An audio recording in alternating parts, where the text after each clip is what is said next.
अभी Indian civilization and culture में कुछ बाकी था, एक हाफ हुआ था मान के चलिए, एक हाफ बाकी था, उसी को पहले हम लोग देखेंगे।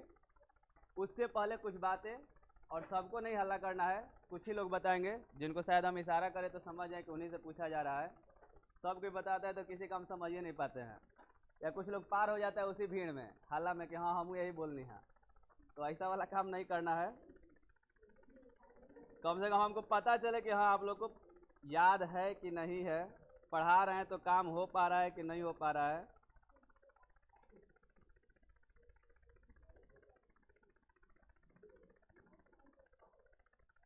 अच्छा, कुछ लोगों के पास क्वेश्चन नहीं जा पा रहा है, ये हम देखे हैं। हम बना क्या रहे थे कि हम एक ब्रॉडकास्टिंग कर दिए थे व्हाट्सएप वाले में, और सबका नंबर ऐड करके सेंड कर रहे थे, और उसमें देखे कि हाँ 40 नंबर जुड़ा हुआ है, लेकिन जा रहा है जो 25 के पास जा रहा है, तो ये वाकई 15 लोगों के पास नहीं जा रहा है। तो उनके लिए अलग से करेंगे हम। जिनके पास नहीं जा पा रहा है, जिनका एडमिशन हो गया है, मैसेज नहीं जा पा रहा है, क्लास खत्म होने के बाद ऑफिस में जाके एक बार अपना नंबर फिर से अपडेट करवा देंगे या लिखवा देंगे। जिनके पास नहीं जा रहा है, जिनके पास जा रहा है कोई दिक्कत नहीं है, उसको आराम से घर पे पढ़िएगा। कल वाली बातें कुछ बताइएगा हमको आप लोग। सबसे पीछे सबसे अच्छे बच्चे खड़े हो जाइए, जो सबसे पीछे हैं। हाँ, कल हम बता रहे थे कि एक ऐसे नेता हैं जो कि ज़्यादा स्पिरिचुअल हैं पॉलिटिशियन की अपेक्षा। कौन नेता है? महात्मा गांधी हैं। बहुत बढ़िया। इनका जो पाठ है उसका नाम क्या है? सब कुछ सुनेगा। Indian civilization and culture Gandhi ji द्वारा है, और गांधी जी जो हैं मोर स्पिरिचुअल है पॉलिटिशियन की अपेक्षा। ठीक है, आप बैठ जाइए। बगल में आप बताइएगा। बता रहे थे कल की अटिक जो है, अटिक सिविलाइजेशन रिलेटेड है किस देश से? ग्रीक। ठीक है, ग्रीस कहिए, ग्रीक कहिए, यूनान कहिए, सब एक ही होता है। एथेंस भी जाइएगा वहीं पे पहुंच जाइएगा। बहुत बढ़िया, बैठिए। अटिक सिविलाइजेशन ग्रीक से है। इधर आप लोग बताइएगा, आप बताइए। अब हमको बताइए गिवन किससे संबंधित हैं? गिवन इटली से एसोसिएटेड हैं या संबंधित हैं? कल और कुछ बता रहे थे हम लोग, इसमें बताया गया है, सुनिएगा question. Who imagined that they will avoid the mistake of Greek and Rome? European ऐसा इमेजिन करते हैं कि वे लोग उन गलतियों को नहीं करेंगे जो ग्रीक और कौन किया है जी? रोम किया है। बहुत बढ़िया, बैठिए। इसके बाद हम थोड़ा आगे बढ़ रहे हैं।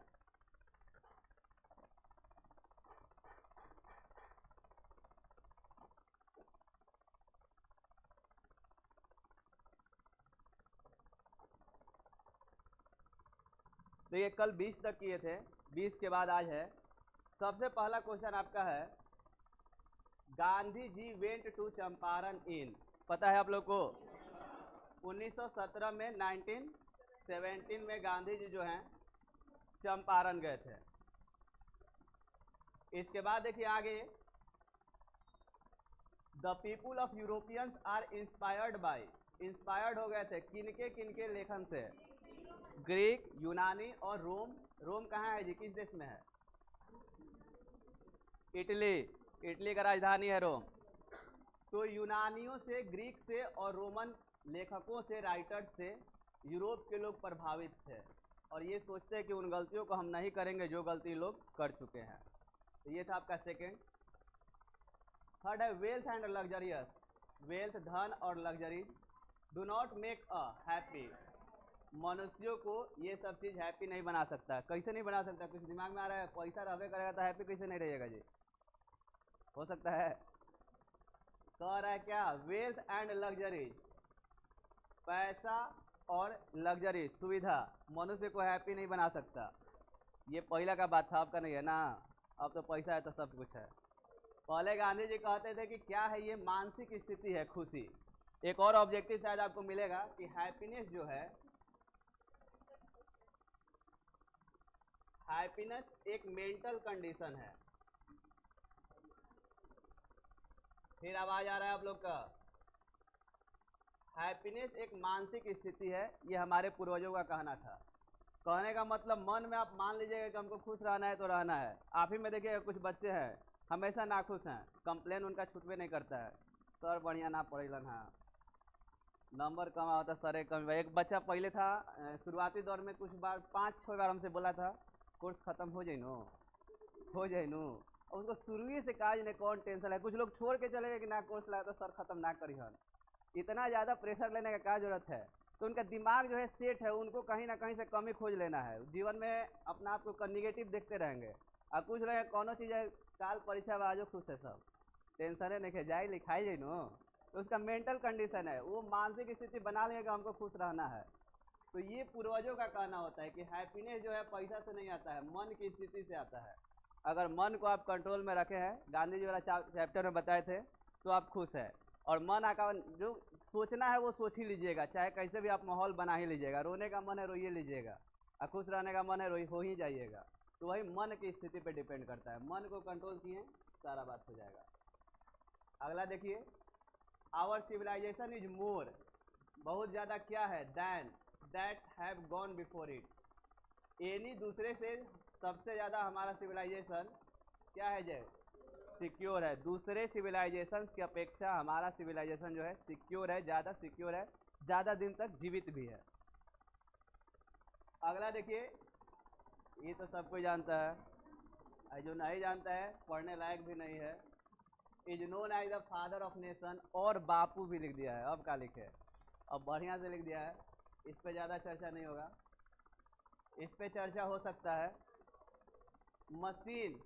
मशीन्स जो है मेक आवर स्पेयर टाइम, हमारे स्पेयर टाइम को बढ़ा देता है, घटा देता है, बर्बाद कर देता है। क्या करता है स्पेयर टाइम, समझते हैं, खाली समय। सही बताएं, खाली समय स्पेयर टाइम, जिसमें आप मस्ती वाला काम करते हैं, पढ़ाई लिखाई वाला काम नहीं करते हैं।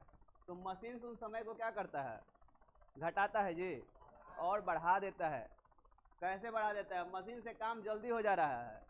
समझ में आ रहा है। अब यहाँ पे पढ़ना है, पढ़ के लिखना है। यहीं पे कुछ बच्चे हैं आराम से सोचते हैं मोबाइल से फोटो खींच ले, बोर्ड वाला तक कितना आराम रहे। समझ में आ रहा है। 8 मिनट 5 मिनट 4 मिनट बच जाए। अब बचने के बाद करिएगा क्या, वो टाइम में ऐसे ही गप होगा, ये होने की पढ़ाई होगा। तो मशीन्स जो है आपके स्पेयर टाइम को, फालतू टाइम को बढ़ाता है, घटाता नहीं है। लेसन नहीं होगा, ग्रेटर होगा। जानते हैं, माई एक्सपेरिमेंट विद ट्रूथ के लेखक जो हैं गांधी जी हैं, गांधी जी द्वारा लिखा गया है।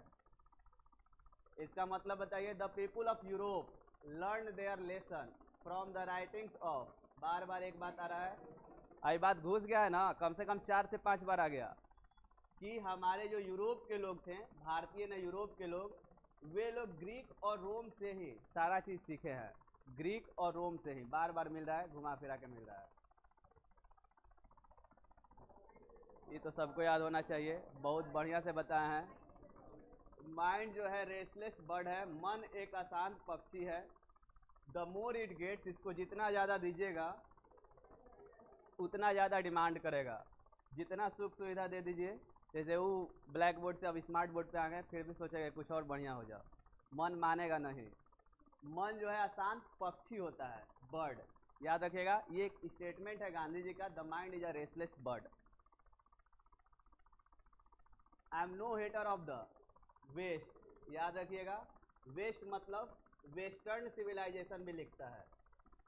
यूरोपियन सिविलाइजेशन को कहीं अगर लिख दे वेस्टर्न सिविलाइजेशन, तो ये ना कि दूसरा चीज हो गया।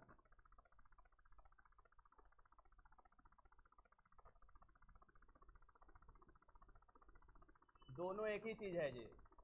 और इंडिया वाले को क्या लिखता है, इंडियन सिविलाइजेशन और ईस्टर्न सिविलाइजेशन। अगर ईस्ट लिखेगा तो हम लोग गए भारतीय हो गए, और वेस्ट लिखेगा तो यूरोप का देश हो गया। तो यूरोपियन कहे या वेस्टर्न कहे, एक ही सिविलाइजेशन है। और गांधी जी कह रहे हैं कि हम हेटर नहीं है वेस्ट के, हम वेस्ट की बातों को बता रहे हैं। ऐसा नहीं है कि हम उसके दुश्मन हो गए। ये लाइन था, I am no hater of west. आगे देखिए, in ancient days the common people followed, common people समझते हैं आम आदमी, सामान्य आदमी, आम आदमी और जनरल आदमी खेती का काम करते थे। इन एंशिएंट डेज, पुराने समय में। अब आज आम आदमी क्या कर रहे हैं जी, मॉडर्न बन रहे हैं। Modern civilisation is worship of material. अगर हम लोग का सिविलाइजेशन कहेगा तो मटेरियल नहीं, स्पिरिचुअलिज्म, आध्यात्मिक। और मॉडर्न या वेस्टर्न सिविलाइजेशन कहेगा तो material. Modern civilisation is the worship of material. Material का ये वर्शिप करता है, पूजा करता है। कौन सा सभ्यता? तो मॉडर्न, आधुनिक या पश्चिमी कहिए, वेस्टर्न या यूरोपियन भी कह सकते हैं। In ancient days the common people enjoyed, पुराने समय में जो कॉमन पीपुल होते थे वो स्वराज्य को, होम रूल को, ये शायद कल भी मिला था, होम रूल को आनंद करते हैं। आगे देखिए, the tendency of Indian civilisation is to elevate immorality, अनैतिकता बढ़ाता है जी। भारतीय सभ्यता किस चीज को इलेवेट करता है? नैतिक चीजों को। अनैतिकता भारत काहे बढ़ाएगा जी? भेदभाव काहे बढ़ाएगा? पार्शियलिटी मतलब भेदभाव। और डिसऑनेस्टी, बेईमान लोग को लाएगा यहाँ पे। मोरल बींग्स, नैतिकता को बढ़ाता है भारतीय सभ्यता। Indian civilisation is based on, 4 option है। गॉडलेस, भगवान को नहीं मानता है। बिलीव इन गॉड, भगवान को मानता है। भारतीय सभ्यता जो है भगवान को मानता है, भगवान में विश्वास रखता है, believe in God. Mahatma Gandhi road difficult articles for young India के लिए, ये पार्ट के अंदर था कि महात्मा गांधी ने बहुत सारे आर्टिकल्स लिखे हैं। किसके लिए लिखे हैं? तो यंग इंडिया के लिए आर्टिकल्स लिखे हैं। ये ऑब्जेक्टिव है, आ भी सकता है जी, कि बहुत सारे आर्टिकल्स लिखे थे यंग इंडिया के लिए। सिविलाइजेशन का मतलब क्या होता है? देखिए, सिविलाइजेशन पॉइंट्स आउट, दर्शाता है, टू मैन, मनुष्य को, द पाथ ऑफ ड्यूटी, कर्तव्य का रास्ता दिखाता है। मनुष्य को क्या करना चाहिए, क्या नहीं करना चाहिए, रास्ता दिखाने का काम सभ्यता का है, सिविलाइजेशन का। ये डिफिनीशन हो गया। अगर व्हाट इज सिविलाइजेशन भी आ जाए 2 नंबर में शॉर्ट क्वेश्चन में, तो यही आप लिख सकते हैं कि civilisation is mode of conduct that point out, जो दिखाता है, टू मैन, मनुष्य को, द पाथ ऑफ ड्यूटी, कर्तव्य का रास्ता दिखाता है। ये सब हम लिखवाए होंगे। अगला देखिए, टू ऑब्जर्व मोरालिटी, नैतिकता को अगर आपको ऑब्जर्व करना है, टू अटेंड मास्टरी, आपको मास्टर बनना पड़ेगा। किस चीज पर? माइंड और पैशंस पे, अपने मन पे और अपने पैशंस पे, जुनून पे अगर आप नियंत्रण कर सकते हैं तब आप मोरालिटी को प्राप्त करेंगे, अदरवाइज आपको मोरालिटी नहीं मिल पाएगा।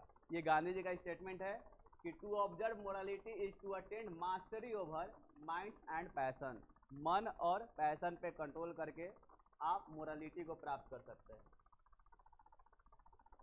देखिए, अभी बताए थे हैप्पीनेस जो है, खुशी जो है क्या है? तो मानसिक स्थिति है।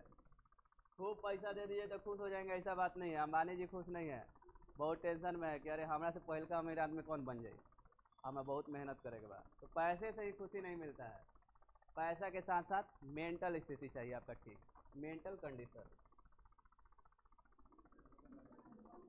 सबको जानता है गांधी जी का मुख्य हथियार। अब गांधी जी बंदूक से नहीं झगड़ा किए थे, गांधी जी बैठ गए थे काशी पे, आंदोलन पे, सच बोलते थे और अहिंसा पे चलते थे। Truth and non violence, Gandhi ji का मुख्य हथियार था ट्रूथ एंड नॉन वायलेंस, सत्य और अहिंसा इनका मुख्य हथियार था।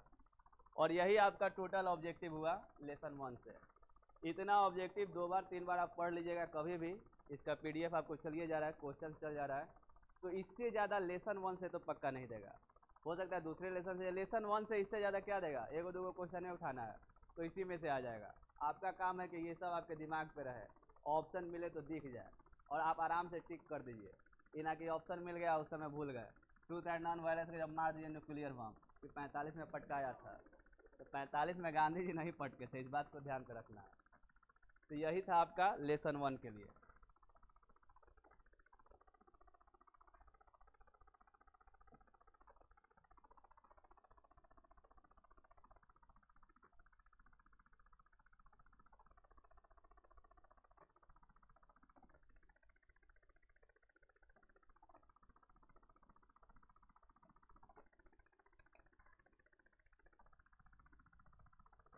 इंग्लिश में यही रहेगा आज।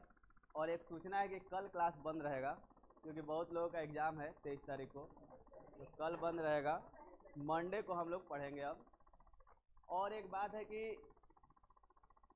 जैसे कि आप लोग लेट आ रहे हैं, तो हम 10:10 तक आ जाएंगे क्लास में, और इस समय हम पूछेंगे कुछ पीछे वाला, कम से कम 5 मिनट या 10 मिनट।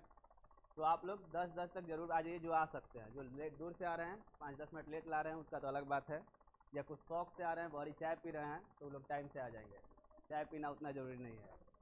10 से हम पूछना शुरू करेंगे, 5 से 10 मिनट पूछेंगे और उसके बाद पढ़ाना शुरू कर देंगे। कहने का मतलब हम पहले से क्लास में अवेलेबल रहेंगे, आप लोग आ जाइए। और कुछ लोग पहले से ही देख रहे हैं कि बाहर घूम रहे हैं, किसी का 9 से 10 गैप है, तो ये भी खाली रह रहा है। आप 9:30 तक आके आराम से बैठिए, इसी में पढ़िए, कोई दिक्कत नहीं है। शांति से पढ़ना है तब, शोरगुल करना है तब बढ़िए कीजिए, तब ज़्यादा अच्छा है। अगर शांति से पढ़ना है, आप 9:30 तक आके इसमें आराम से पढ़िए। हम 10 तक आ जाएंगे, ज़्यादा से ज़्यादा 10, इससे पहले भी आ जाएंगे। और आगे नहीं बढ़ेंगे, पूछताछ ही करेंगे, पीछे वाला ही पूछताछ करेंगे। उसके बाद 5-10 मिनट पूछने के बाद तब क्लास आपका शुरू हो जाएगा, आगे बढ़ना शुरू कर देंगे।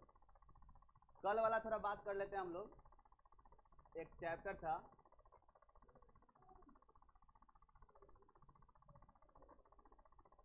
रस्सी का टुकड़ा।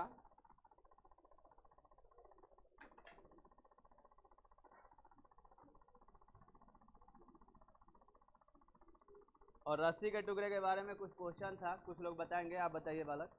हाँ, अपना नाम बताइए पहले। अंश। आप बताइए इस कहानी के लेखक कौन थे? बोर्ड पे लिखा है रस्सी का टुकड़ा, इसके लेखक मोपासा, गाइडी मोपासा। शांत रहेगा बाकी लोग।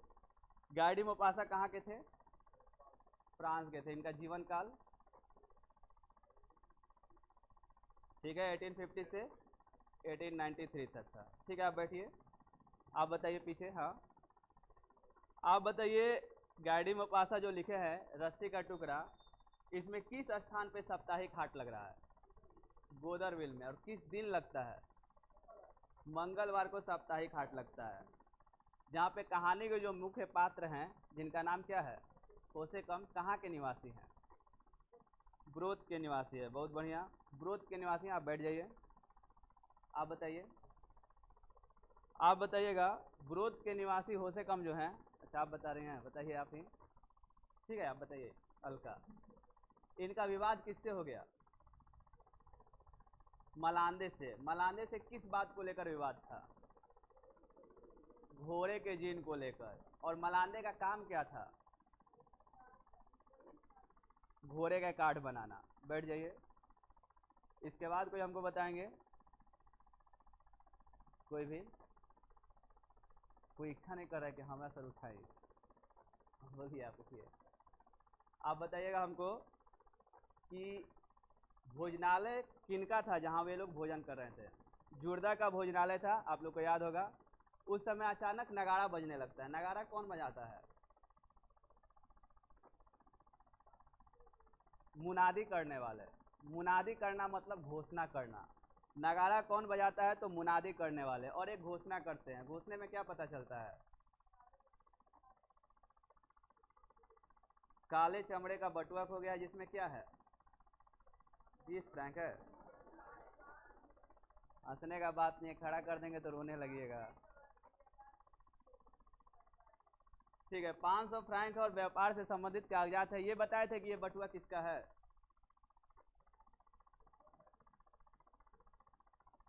अच्छा, नहीं भी बताए तो सुन लीजिए, ये हुलब्रेक का था। उनका नाम था फॉर्च्यून हुलब्रेक। बटुआ जिनका था फॉर्च्यून हुलब्रेक था। इनका बटुआ खो गया था। और इनका बटुआ खो गया था, बैठ जाइए आप। तो अनाउंसमेंट हुआ कि जो भी लौटाएगा उसको कितना इनाम दिया जाएगा? 20 फ्रैंक का इनाम देंगे हम। और शक जाता है किस पे? कौन कंप्लेन करता है? मलांदे, क्योंकि वो देखा था जमीन से उठा रहा था। क्या उठा रहा था? रस्सी का टुकड़ा उठा रहा था। मेयर कौन था? मेयर का नाम था मेयर हत्थे वाली। मेयर हत्थे वाली, देखिए भूल गए आप लोग। मेयर हत्थे वाले जब पूछताछ करते हैं, दोनों में विवाद होता है, दोनों को छोड़ देते हैं। अगले दिन बटुआ लौटाया जाता है। टाइमिंग क्या था लौटाने का? 1 बजे। 1। और खोने का टाइमिंग क्या था? जब अनाउंसमेंट हुआ था मुनादी वालों का, तो क्या अनाउंसमेंट किए थे? कब खोया है? भूल गए हैं लोग। देखिए डीपली भूल रहे हैं। 9 से 10 के बीच में। 9 से 10 के बीच में बटुआ खोया था और अगले दिन 1 बजे मिला था। देने वाले जो थे पशु व्यापारी भी थे और किस थे, क्या थे, कर्मचारी थे ब्रोथ के, ये लौटाए थे, जिनका नाम क्या था, मोपला करके कुछ था, ऐसा कुछ नहीं था जी बालिका। जो बटुआ लौटाया था उसका नाम याद है, कंफर्म है आप? मारियस पोमेल, पोमेल वही हम सोचना चाहते हैं, पोमल मोपला बोल रहे हैं, पोमेल, मारियस पोमेल थे, ये इन्होंने बटुआ को लौटाया था। ये बताइए गांव के लोग क्या सोच रहे थे बटुआ मिलने के बाद भी? सोचेगा हम कि ये चतुराई है, एगो उठाया है एगो लौटा दिया है, यही टेंशन में वो बेचारा बीमार पड़ता है, और बीमार पड़ने के बाद जब मरता है, कौन सा महीना था, जनवरी में मरता है, अब बीमार कब पड़ता है, दिसंबर में। तो यही था आपका कहानी रस्सी का टुकड़ा। आज का जो कहानी है इससे छोटा है, बहुत छोटा है, इसीलिए आपका इतना ज़्यादा पूछ लिया गया। टॉपिक आपका वही है, प्रतिपूर्ति।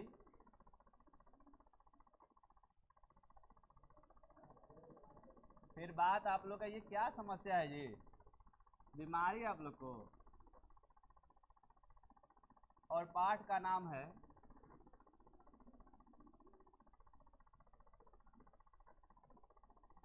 क्लर्क की मौत। और देखिए दुर्भाग्य इसमें कि 3 चैप्टर है, तीनों में कोई ना कोई मरबे करेगा। पहलका में मरा था, दूसरका में भी क्लर्क की मौत है, थर्ड भी होगा पेशगी, उसमें भी किसी का देहांत ही होगा। क्लर्क की मौत जो है एक ऐसे लेखक का लिखा हुआ है जिसको आप जानते हैं पहले से, ये नाम मिला है जी। इंग्लिश में देखिएगा सबसे लास्ट चैप्टर जो है लेसन 11 ए मैरिज प्रपोजल, यही लिखा है एंटन चेखेव जी, और इन्होंने ही लिखा है इसमें क्लर्क की मौत। थोड़ा इसके बारे में हम देखते हैं। देखिए यही है आपके एंटन चेखेव, अंतोन चेखेव लिखा है हिंदी में।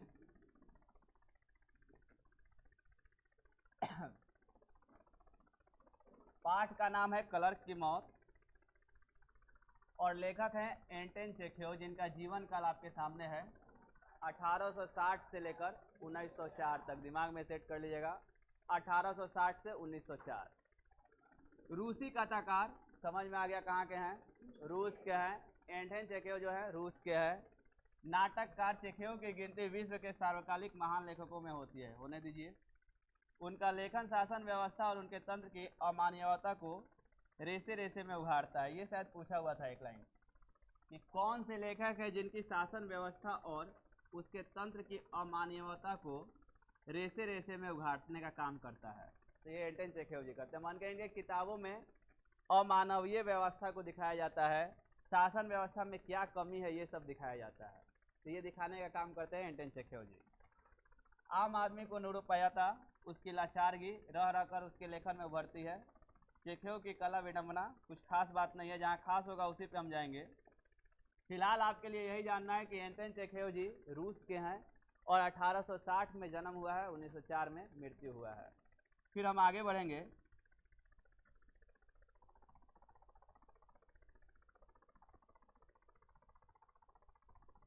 जो चरित्र इसका है उस चरित्र का नाम आपके पास है, क्लर्क का नाम देखिए क्या है, इवान दमित्रिच चेरवक्यो, चेरवको। रूस में ऐसा ही नाम मिलेगा। इससे पहले वाला आपको नाम याद होगा, ये मैरिज प्रपोजल वाला, चुबुको, लोमो, ऐसा है, नतालिया, इस तरह का नाम था। तो रूस में ऐसा ही बेहतरीन बेहतरीन नाम मिलेगा। फिलहाल आप जानिए क्लर्क की मौत में जो मेन पात्र हैं क्लर्क हैं, क्लर्क का नाम है इवान दमित्रिच चेरवक्यो। चेरवक्यो जो है यही मेन क्लर्क है। कहानी में हम आते हैं, कह रहा है कि अव्वल दर्जे की दूसरी पंक्ति में बैठकर, फर्स्ट पंक्ति में नहीं बैठे हैं, दूसरी पंक्ति में कोई गेम देख रहे हैं। गेम के लिए, देखने के लिए पंक्ति बनाया है, first row, second row, third row. Second row में बैठकर एक गेम देख रहे हैं जिसका नाम है लकलो चेस द कॉर्नवेल। लकलो चेस द कॉर्नवेल क्या है तो देखिए आगे लिखेंगे, खेल है। वो खेल देख रहे थे लकलो चेस द कॉर्नवेल, और दूरबीन की हेल्प से देख रहे थे। जहाँ बैठे थे वो उनका सेकेंड रो था, दूसरी पंक्ति में बैठे थे। इसके बाद देखिए सबसे सुखी यहाँ से, जब एकाएक, यकायक, कहानियों में यकायक का यूज क्यों किया जाता है, घिसा पीटा शब्द हो गया है। किंतु लेखक सही ही है, जिंदगी अचंभों से भरी पड़ी है। तो एकाएक या यकायक, यकायक उनको क्या आता है? तो सिंपली समझिए, खांसी आता है, छींक आता है। कहने का मतलब है कि उनको छींक आ गई। जब छींक आता है तो अचानक ही आता है, कह तो आएगा नहीं, तो वही कह रहा है यकायक। कह रहा है कि एक क्लर्क हैं जिनका नाम है इवान दमित्री चेरेवक्यो, सेकेंड रो में बैठकर एक गेम देख रहे हैं। गेम का नाम है लकलो चेस द कॉर्नवेल, और दूरबीन के हेल्प से देख रहे हैं। जबकि अचानक उनको छींक आता है, छींक आता है, आज छींकते हैं, कहने का मतलब उनको छींक आता है। अब देखिए, छींक आने के बाद का स्टोरी।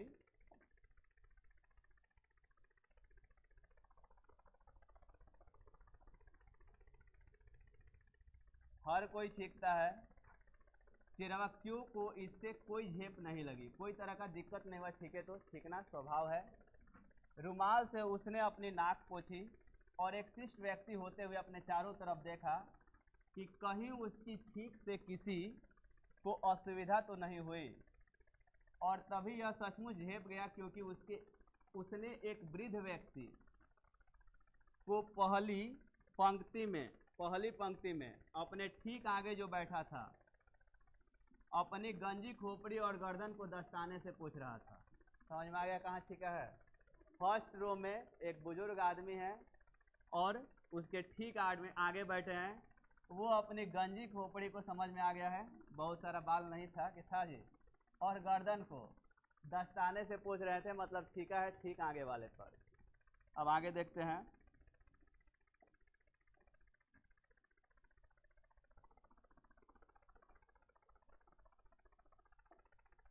पूछ तो रहा ही था और कुछ बड़बड़ा भी रहा था। भाव आप समझिए क्या बड़बड़ा रहा होगा। उसके ऊपर छींका गया है। चेरेवक्यो ने उस बूढ़े को पहचान लिया, पहचान भी गया कौन आगे बैठा है। वह यातायात मंत्रालय में सिविल जनरल था, जिसका नाम था ब्रिजालोव। ठीक है, कहानी को बढ़िया से समझ लीजिए। 3 ही पेज का है, दूसर का पेज में आप चले गए हैं तो बहुत ज़्यादा दूर नहीं है आप।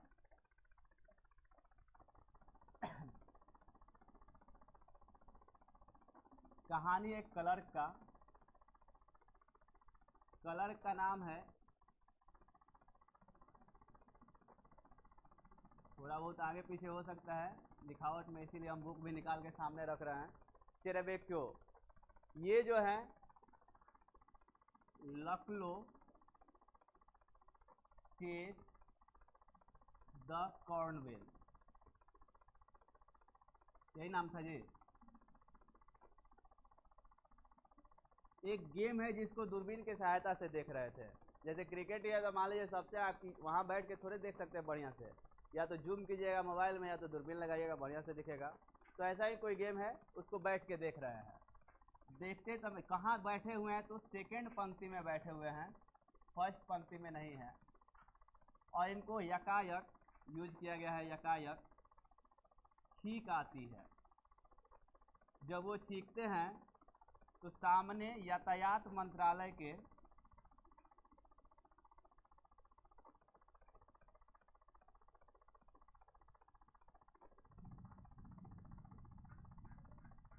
कौन से पोस्ट पे थे जी यातायात मंत्रालय में? सिविल जनरल थे वो।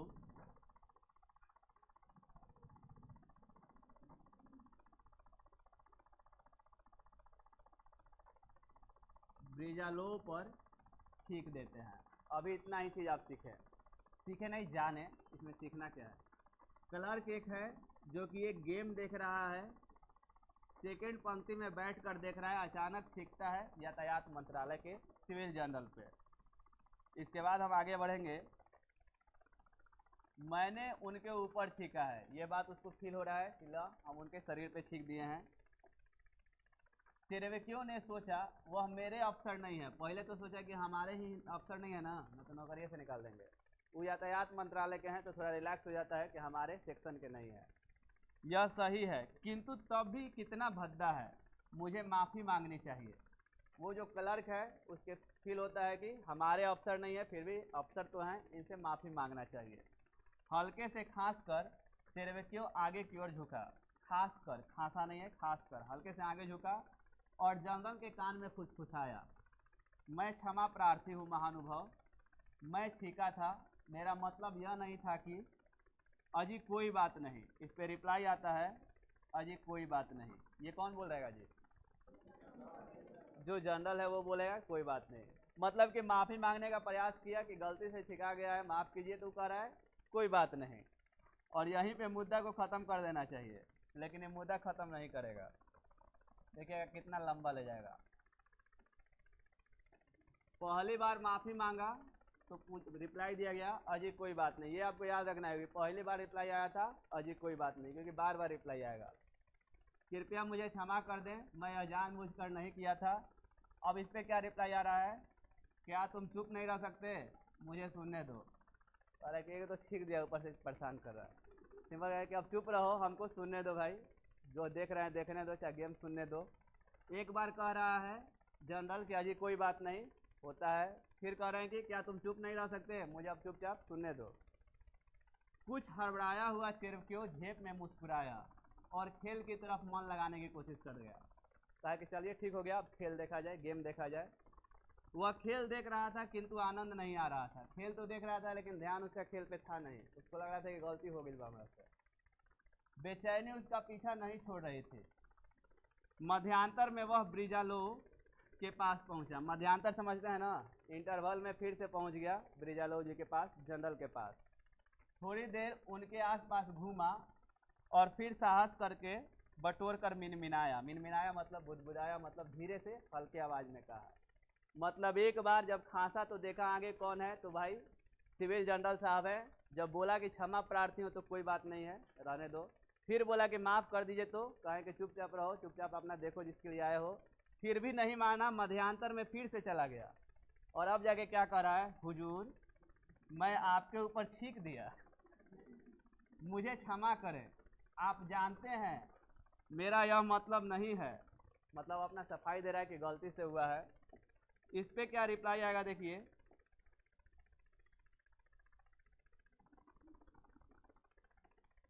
अरे बस, मैं तो यह भूल भी गया था, छोड़ो अब इस बात को। जनरल साहब कहे क्या बस करो, छोड़ो, हम तो भुला गए ये काम किया था। जनरल ने कहा और बेसब्री में उसका अधर फड़कने लगा। कहते हैं कि भूल गए। अब देखिए इनका रिप्लाई, हमारे जो मेन हीरो है क्लर्क, उनका रिप्लाई। कहते हैं कि भूल गए हैं, लेकिन आंखों में क्या है? विद्वेष भरा हुआ है। माने अंदर अंदर खिसियाए हैं, कह रहे हैं कि भूल गया। ये लाइन आता है, किस पार्ट का है? कहते हैं कि भूल गए हैं, लेकिन आंखों में विद्वेष भरा हुआ है। मतलब आंख से देखने से तो नहीं लग रहा है कि भूल गए, खिसियाले हैं और कह रहे हैं कि भूल गया है। जैसे हम लोग का पैसा कम देता है लोग, तो अंदर से रहता है ना जी, इधर का पैसा नहीं दिया है, तो कह रहा है कि कहते हैं भूल गए हैं लेकिन आंखों में विद्वेष भरा है। ये लाइन इसलिए बोल रहे हैं 2-3 बार की पूछा हुआ है कि कहाँ से लिया गया, तो याद रखिएगा क्लर्क की मौत का लाइन का है। और इसका एक्सप्लेनेशन भी आप कर सकते हैं बढ़िया से। चिरबक्यो ने जनरल की ओर संदेह भरी नज़रों से देखते हुए सोचा, और बात नहीं करना चाहते, मुझे उन्हें अवश्य समझाना चाहिए। फिर जिद पे अड़ गया कि ना, अभी नहीं समझे हैं, माफ़ी नहीं दिए हैं, आंख में उनका काकी भरा है जी, विद्वेष भरा है, फिर से समझाना चाहिए। फिर से कोशिश कर रहे हैं। यह मतलब नहीं था कि यह एक स्वाभाविक चीज़ थी, नहीं तो वे शायद ये मत सोच बैठे कि मैं उन पर थूकना चाहता था। इनके दिमाग में कि हमको समझा देना है कि हम गलती से किए थे, ऐसा नहीं है कि हम थूक रहे थे। पूरा बढ़िया से इनके दिमाग में हमको समझाना है।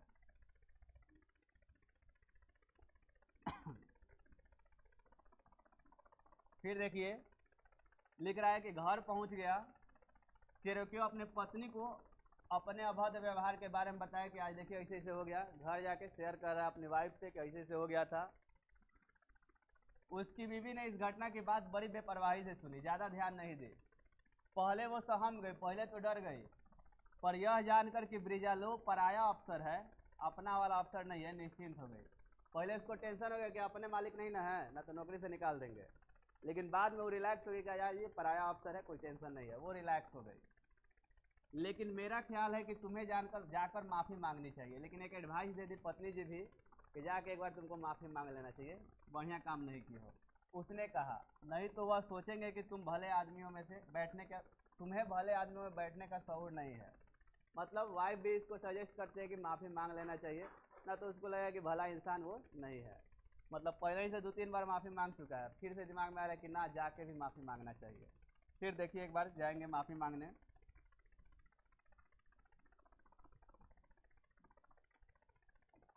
यही तो मैंने माफ़ी मांगने की कोशिश की। ये सब माहौल बन रहा है, माफ़ी मांगने के लिए बात किया जाए। देखिए अगले दिन चिरक्यू जो है नई वर्दी पहने, बाल कटवाएं, अब बिरजलों से माफ़ी मांगने चले गए। मैंने सज धज के वर्दी पहन के अपना क्लर्क साहब माफ़ी मांगने गए हैं। जनरल का जो मुलाकाती कमरा था वो प्रार्थियों से भरा हुआ था। मतलब वहाँ प्रार्थी लोग बहुत पहुँचा था, पहले ही से अपना डिमांड कर रहे थे कि सर ही समस्या दूर कर दीजिए। जनरल खुद अपनी अर्जियाँ सुन रहा था। जनरल अपने से बैठ के सबकी अर्जी सुन रहा था कि किसको क्या समस्या है। उनमें से कुछ बात करने के बाद जनरल की निगाह उठी और चिरकबे के चेहरे पे जांच की। जब जनरल बात सुन के मुड़ी उठाया या सर उठाया तो देखा कि अरे फिर से आया हो। समझिए कि लग रहा है फिर से माफ़ी मांगेगा, उनको भी टेंशन होगा। अंतिम ये लाइन है, देखिए अब फिर से जनरल वो कह रहा है क्लर्क, हुजूर कल रात आर्केडिया में, अब ये क्यों दिया है समझ में आ रहा है। अगर बोलेगा खेल का स्थान कहाँ था तो याद रखिएगा आर्केडिया में खेल था। यहाँ से आपको क्लियर किया। जो खेल था नाम तो भूल गए होंगे, कुछ नाम याद है जी, लकलो चेस, लकलो चेस द कॉर्नवेल। उस खेल को कहाँ पे खेला गया था तो आर्केडिया में। तो वही बात आपको मिला, हुजूर कल रात आर्केडिया में। अगर आपको याद हो क्लर्क ने कहना शुरू किया, मुझे छींक आ गई थी, ये सब बता रहा था, तो रिप्लाई आया उफ क्या बकवास है। जनरल ने कहा और दूसरे आदमी की ओर मुड़ गया, मतलब ध्यान नहीं दिया, क्योंकि फिर से वही डायलॉग मार रहा है उफ क्या बकवास है, और उसके बाद को अनसुना कर दिया। मेरी बात सुनते नहीं। अब इसके मन का भाव अभी भी ख़त्म नहीं हुआ है कि माफ़ी मांगना है। अब क्या कर रहा है, मेरी बात सुनते नहीं। डर से पीछे पड़ते हुए चिरक्यू ने सोचा इसका मतलब है कि वह मुझसे जो है ना नाराज़ है। हमारा बात नहीं सुन रहा है, मतलब कि हमसे अभी नाराज़ है। अभी भी उसको संतुष्टि नहीं हुआ है माफ़ी मांगते मांगते। कह रहा है कि लग रहा है कि हमसे नाराज़ हैं, इसीलिए बात नहीं सुन रहे हैं। बात यहीं ख़त्म नहीं की जा सकती, मुझे उनको समझाना ही पड़ेगा। मतलब इतना पे बात नहीं रोकेंगे। उस दिन माफ़ी मांगे, मध्यांतर में मांगे, अगले दिन वर्दी पहन के गए यहाँ पे मांगे जहाँ पे सबका अर्जी सुन रहे थे। अभी भी इसको फील नहीं हो रहा है कि हमको माफ़ी मांगना ही है। अब देखिए, अब जनरल अंतिम प्रार्थी से बात करके अपने निजी कमरे की ओर जाने लगे। जो सबसे लास्ट आदमी था, जो अपना क्या बोलते हैं इच्छा लेके गया था, प्रार्थना लेके गया था, उससे सुनने के बाद निजी कमरे में चले गए और चिरकव्य जो है उनके पीछे भिनभिनाते हुए जा पहुँचे। फिर से पीछे लग गए, जैसे अपना काम निकालने के लिए कुछ लोग लगते हैं, कि माफ़ी मांगने के लिए लग गए।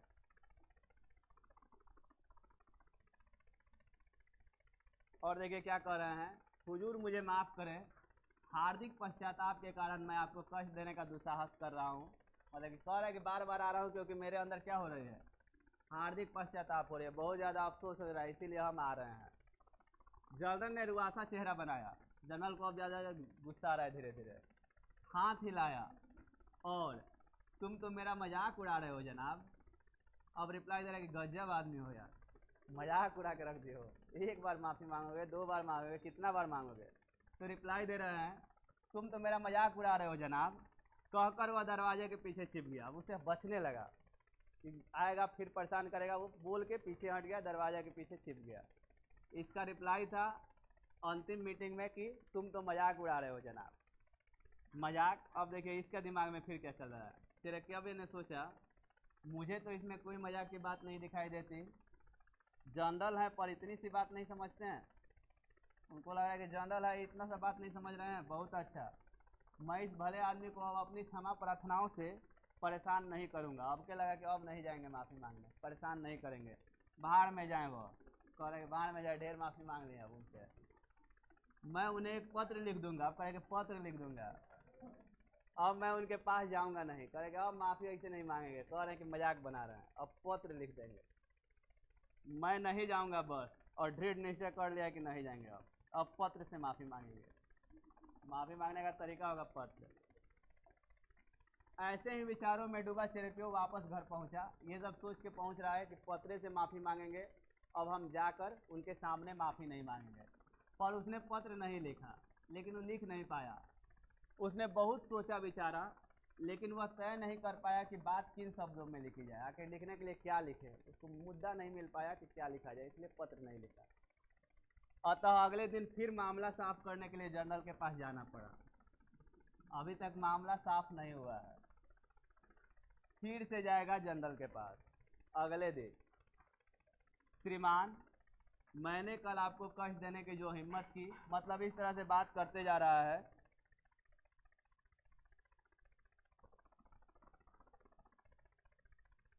उसकी बातें क्या रही है देखिए। श्रीमान, मैंने कल आपको कष्ट देने की जो हिम्मत की थी, उसने कहना शुरू किया। अब जनरल ने उस पर प्रश्न सूचक निगाह डाली। अब जनरल थोड़ा जो है ज़्यादा टेंशन में आ गया है, प्रश्न सूचक निगाह डाला है। प्रश्न सूचक मतलब टेंशन में आ गया है।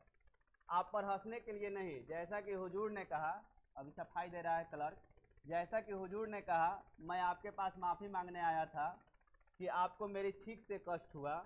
जहाँ तक आप मजाक उड़ाने की बात आपकी मजाक उड़ाने की बात है, मैं ऐसी कभी सोच भी नहीं सकता, मैं यह हिम्मत नहीं कर सकता। मतलब अपना सफाई देते जा रहा है। अब इसे रिप्लाई क्या आएगा ये देखिए। निकल जाओ यहाँ से, गुस्से से कांपते लाल पीले हो, जनरल ने चीखा। अब जनरल का जो कंट्रोल था वो खत्म हो गया है और एक के बार गुस्सा में आ गए, लाल पीला हो गए, कांपते हुए गुस्सा में कह रहे हैं निकल जाओ यहाँ से। अब दिख गया तो समझ जाओ, निकल जाओ यहाँ से। यही इनका है अंतिम वाला। भय से स्तंभित होकर चेपका में फुसफुसाया। भय से एकदम डर गया जब डांटे तो वो, और फुसफुसा रहा था क्या। अब क्या देखिए कितना बार में बोल पाया है। पैर पटकते हुए जनरल ने दोहराया, फिर से जनरल दोहराया, निकल जाओ, रुको मत, निकल जाओ। 2 लाइन डांटा है बरियार से। एक बार बोला निकल जाओ यहाँ से और एक बार कहा निकल जाओ। अब देखिए सेवा समाप्त हो गया। यहाँ पे चिरकियों को लगा जैसे उसके भीतर कुछ टूट सा गया है। टेंशन में आ गया बेचारा कि क्या है डांटा तरह। लड़खड़ाते हुए पीछे चलकर वह दरवाजे तक पहुंचा। कसम कसम लड़खड़ा के पीछे दरवाजे तक गया। दरवाजे से बाहर आया, सड़क पर चला। उसको कुछ दिखाई नहीं दे रहा था, वह न कुछ देख रहा था न कुछ सुन रहा था। मतलब उसका मानसिक संतुलन बिगड़ने लगा, ये समझ सकते हैं। वो जो डांटे, इतना जोर से डांटे या इतना वो सम्मान करता था या जो भी लॉजिक लगाइए, उसका संतुलन खो गया। वो ना कुछ देख रहा था ना सुन रहा था, संज्ञा शून्य। यंत्र चालित सा वह सड़क पे बढ़ता गया। संज्ञा शून्य मतलब उसमें कोई भाव नहीं था। यंत्र की तरह, मशीन की तरह वह चलता गया। घर पहुंचा, बिना वर्दी उतारे उसी वर्दी में जैसे का तैसा सोफे पर लेट गया और मर गया। यही बात उसको नहीं करना चाहिए था, मर गया। ये भी बेचारा मर गया है, इतना ज़्यादा टेंशन लिया है।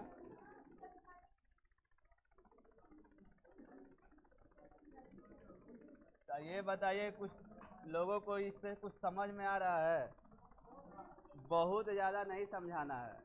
गलती हो गया है, एक बार कह देना है, 2 बार कह देना। उसको इतना ज़्यादा प्रेशर में ले लिया, उस बात को इतना ज़्यादा प्रेशराइज कर लिया कि उसको समझे में नहीं आ रहा था कि कैसे अब एक्सप्लेन करें। उसको लगा कि हम इतना भारी गलती कर दिए हैं कि कैसे सामने वाले को समझाएं, कितना हद तक समझाएं। और समझाने के फेरा में समझाते समझाते बेचारा मर गया। तो आज का यही कहानी था। इससे क्वेश्चन जो होगा अगले क्लास में पूछेंगे, सोमवार को पूछेंगे। कल क्लास नहीं है, सोमवार को आइएगा लोग। जा सकते हैं आज आप लोग।